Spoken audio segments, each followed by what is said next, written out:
All right, it's time for the Florida Gators today. The 2021 Florida Gators football schedule analysis or breakdown, whatever it is we're going to call these videos. I did Georgia yesterday. That was the first one. You can check it out. I'm going to do a whole series of these. Be sure and let me know in the comments down below which teams it is you'd like to see me do. Several people suggested that I do the Florida Gators, so I decided to go ahead and do this one today. We take a look at last year's schedule and compare it to this year's schedule. I've been doing these videos for a long time now. Clearly, last year's schedule was very strange for almost every single team, Florida included, being in the SEC. They went with a 10-game conference-only schedule, as opposed to normally you play 8 conference games and 4 non-con games. So gonna be hard to do an apples-to-apples comparison from last year's schedule to this year's schedule with almost all of these teams. We'll give it a shot right now.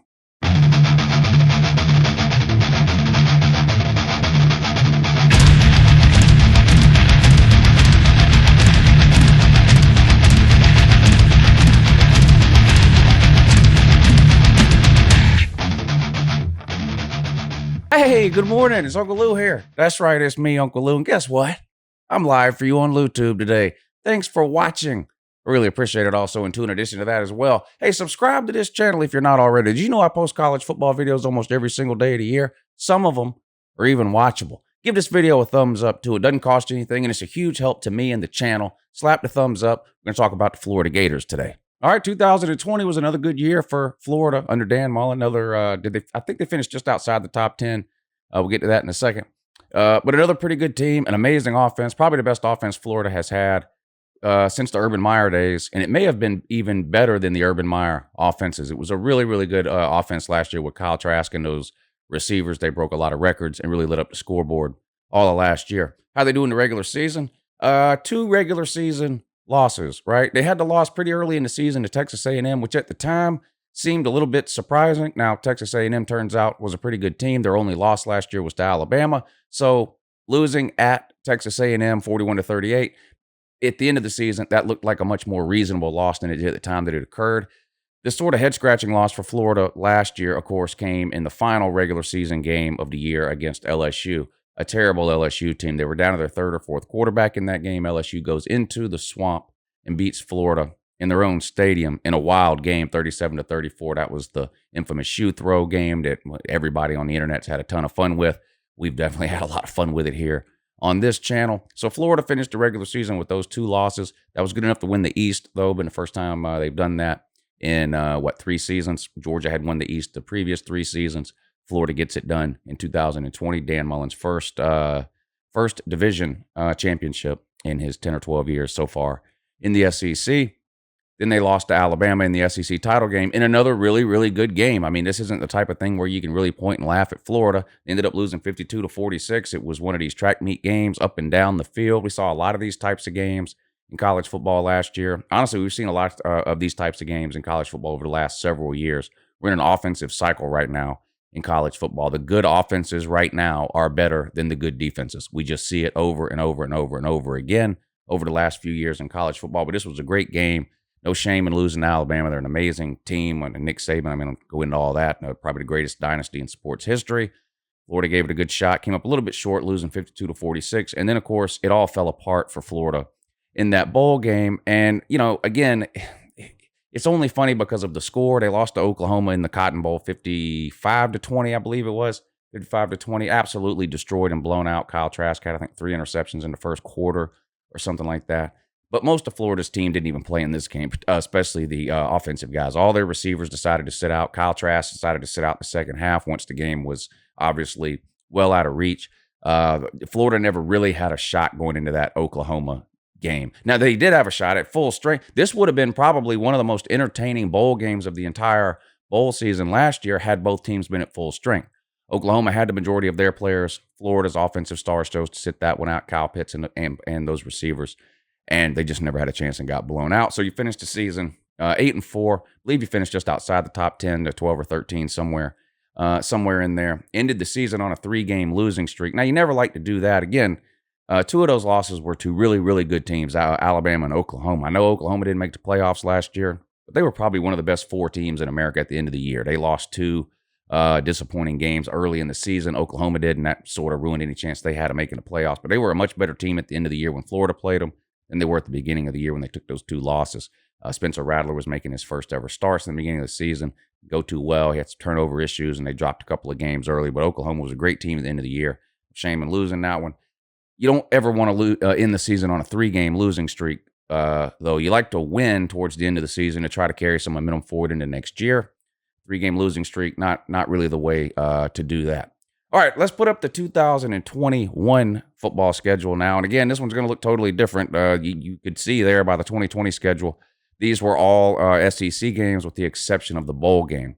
You had your regular season games, and then Florida had the title game, or SEC title game, of course, against Alabama, and the bowl game against Oklahoma, so that was their only non-con opponent. So far, it looks like we're going to have a normal regular season in 2021. At least that's what everyone's planning on and keeping your fingers crossed, and we're all hoping for that, right? So let's take a look at Florida's 2021 schedule. We'll compare what we can to 2020, but again, it's going to look totally different because hopefully normal season. 2021 Florida schedule, back to 8 conference games and 4 non-con games. So let's just start out by looking at the non-con games. Florida kicks things off September 4th against Florida Atlantic, FAU. Should be a pretty easy win for the Gators. The Gators are in a position, too, where this is a good year for Florida to have one of these warm-up type games to start the season, I think, right? Almost a totally new offense. I'm assuming Emory Jones is going to be the guy at quarterback. It's no secret. I'm not a fan of Emory Jones. I haven't been impressed with anything I've ever seen from Emory Jones. Maybe with an entire offseason to prepare where he knows he's the starter, he can make a big leap forward. But he's been about a 50% passer in his time at Florida. And when you watch him play, I can't imagine him finishing this season at much higher than 50%. He seems like a 50% passer to me. Now, he can do some damage with his legs. He can run. Dan Mullen loves to use those types of quarterbacks, so we'll see what he comes up with. A lot of new weapons on the outside. Kyle Pitts and 2 of the top 3 receivers from last year, of course, are gone. This is a good season to have one of these warm-up type games to kick things off. You get one in the non-con September 4th, Florida Atlantic. In fact, you get 2. Week 2, you travel and play at South Florida. Is this a huge non-con road game for Florida? Yeah, it is. We'll talk about that more in a second, too. But you play at South Florida there in Tampa. South Florida is not as good right now as they were. I don't know. They had a few years, 5 or 6 years ago, it seems like, where they were pretty good teams. Maybe not a Central Florida or a Cincinnati type of good, but pretty good. I don't think they're at that right now. Florida should win this game again relatively easily. 2 warm-up games basically to kick the season off for Florida to try to get that offense in gear. Your other 2 non-con games take place later in the season. November 13th, you host Samford, not Stanford, but Samford Bulldogs. I believe that's an FCS team. And then, of course, you have your traditional end-of-the-year in-state rivalry game against ACC opponent Florida State, and you get that one at home this year. So you've got 3 non-con home games and 1 non-con road game, that being at South Florida. Now we'll take a look at Florida's SEC schedule, and this will be where we can maybe do some comparisons to last year's schedule. And right off the bat, your first SEC opponent of the year comes in week 3, September 18th, when you host Alabama. Again, this isn't a prediction video. I'm not here to try to tell you the reasons why Florida will or won't win this game, or how they can lose, or how they can win, or anything like that. This is clearly a harder game than anything Florida had on their regular season schedule last year. Alabama is a top 2 or 3 team every single year. You don't have to Google it. You don't have to look anything up about Alabama. You don't have to study which players left from Alabama for the NFL. You don't have to know who's coming back. You don't have to understand the quarterback situation. You don't have to do anything. You look down, you see Alabama. That's going to be your toughest game of the regular season. The SEC, of course, does the rotation. So Florida doesn't play Alabama every year. They play them about once every 6 years. Florida plays LSU every year. That's the team from the West that Florida plays every single year. You rotate the other ones. This year, you draw Alabama. So that's obviously the toughest possible draw you can get from the West. Alabama will be favored. It's a home game for Florida. If the offense gets rolling in those first 2 sort of warm-up games, maybe we can see something similar like we saw last year, and Florida can have a chance to win in the second half or keep it close. If the offense is anything close to what it was last year, we'll see. That's what you have to hope for. That's what you have to hope for if you're a Florida fan. Next SEC opponent, again, a home game. Rivalry game for Tennessee, I guess. Tennessee. Now, Tennessee hasn't had much luck against Florida or anyone else in the SEC for that matter over the last 15 years, and they're an absolute mess right now.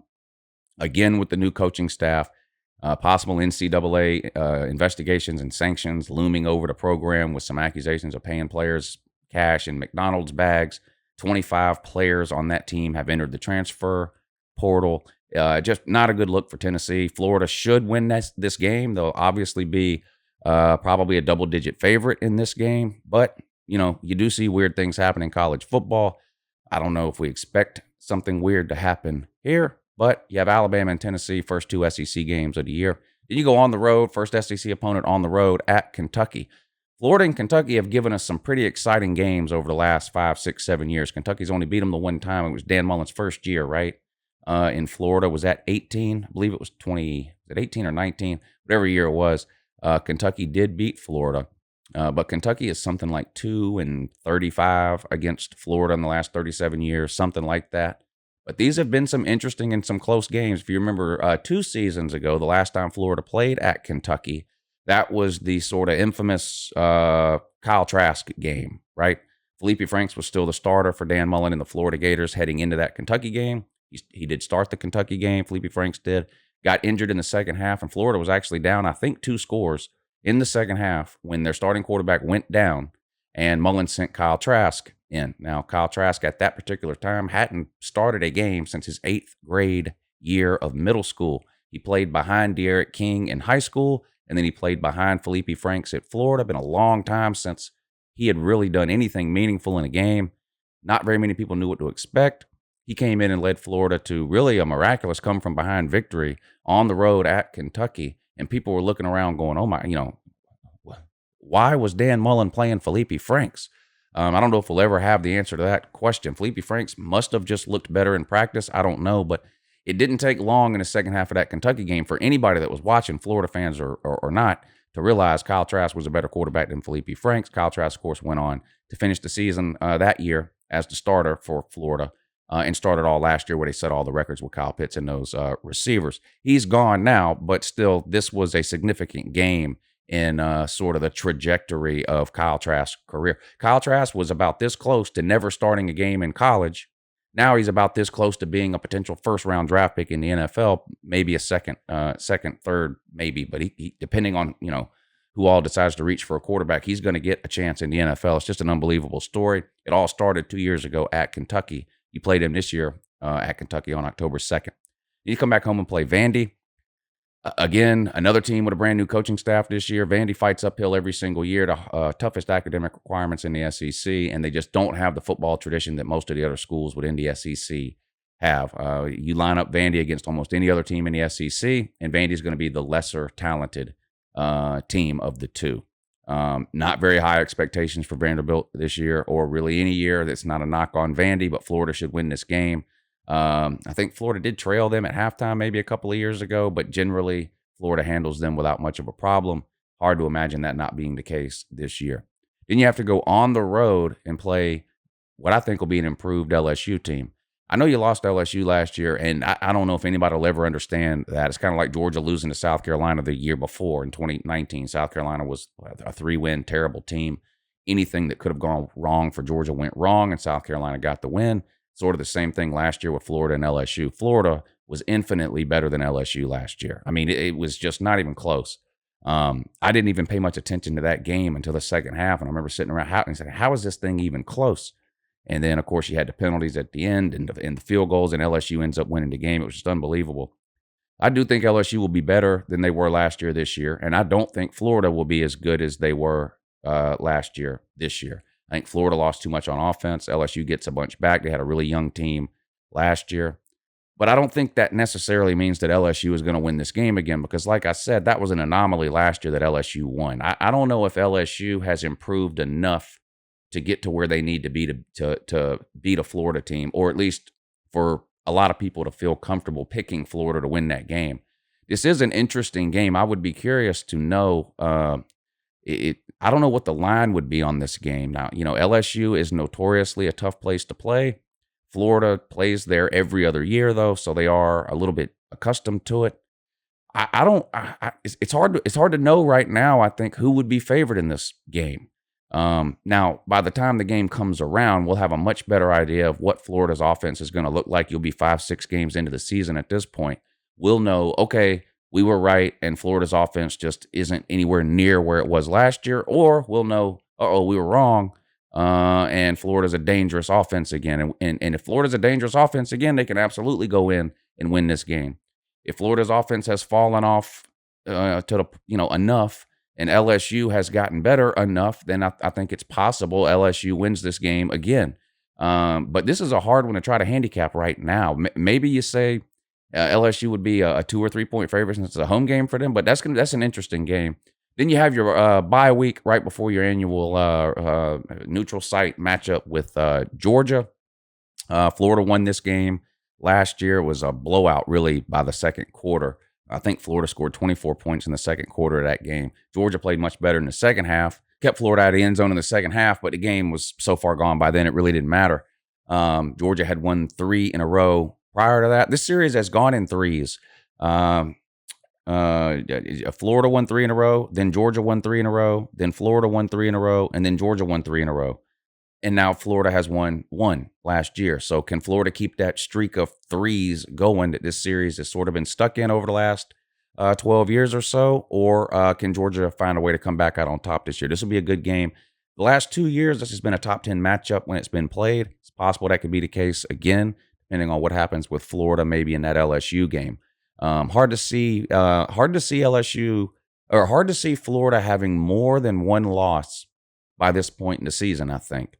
Well, maybe 2, depending on LSU. Alabama obviously will be tough. Tennessee and Kentucky, you're probably going to be significant favorites there. Same with Vandy and LSU. Maybe you call that one a coin flip right now. But so worst case scenario, I think Florida would be sitting on 2 losses coming into this game. Could be sitting on just 1 loss. It could be undefeated. This isn't a prediction video. I'm just going off percentages really here now. But so it could be a top 10 matchup again. It'll be a great game.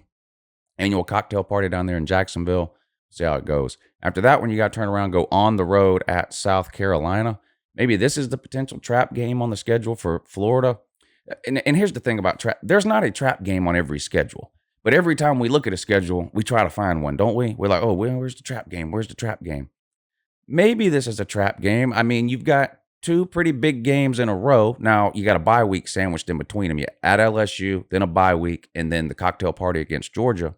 Then you got to go on the road against what's going to be a not very good South Carolina team, another team with a new coaching staff and not a whole lot of talent. But you do have to play them there the week after the Georgia game. Again, I'm not suggesting Florida will lose that game, but if you're looking on this schedule for a potential trap game, that's probably it at South Carolina. Then you play Samford, which we talked about that with the non-cons. Your last SEC game of the season will be at Missouri. Now, this could be an interesting game here. If for some reason Georgia falls off the map, the winner of this Florida-Missouri game could potentially win the SEC East. I think Florida, Georgia, and Missouri are the 3 best teams in the East this coming up season. I think Georgia will probably be picked by the media to win the East. Not that matters. Florida was picked to win the East last year by the media, and they did win it. Georgia has almost all its offense coming back. Florida's got a lot to replace. So maybe you say Georgia's the favorite in the East and Florida second. But if that's the case, then I think Missouri is sitting right there at 3. I think Missouri is going to surprise some people this year. And Florida struggled with Missouri. It's been kind of strange, really. I think Florida is 6-5 against Missouri since Missouri joined the SEC. So it's been a pretty even back and forth kind of series between Florida and Mizzou. Can Mizzou find a way to get this win? Florida's got to go on the road and play them there the week before their in-state rivalry game against Florida State. I don't know. I think Florida's probably more talented than Mizzou, but who knows? We'll see. We'll have seen a lot of football by the time this game gets played, so obviously we'll know a lot more about it by then. But that could be an interesting game, especially if Georgia has taken 2 or 3 losses for whatever reason. That game right there could decide the SEC East. On November 20th, Florida at Missouri. And, of course, you end things there with Florida State like we talked about before. So just to recap, 4 non-con games. You host Florida State, and you host Florida Atlantic, and you host Samford. You go on the road and play South Florida. Your rotating opponent from the West this year, Alabama. That's the toughest draw you can get.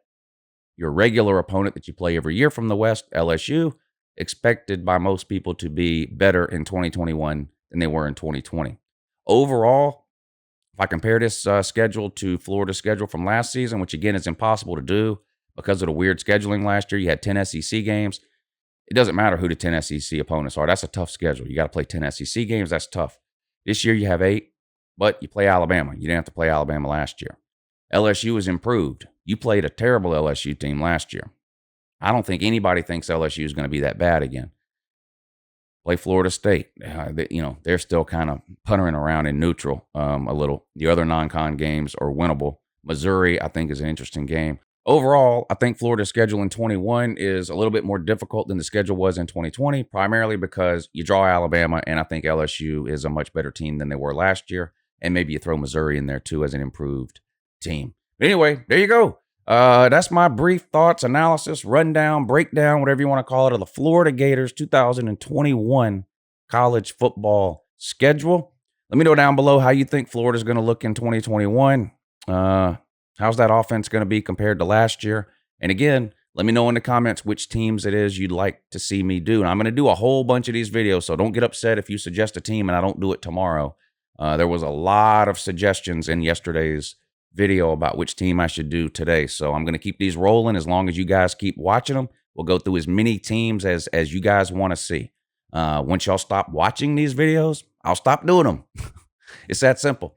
Share this video somewhere. If you're a Florida fan, share it in some of your Florida groups or whatever that you might be in. Give it a thumbs up. Subscribe to the channel. I really appreciate you guys watching. I'll see you next time, and have a good morning.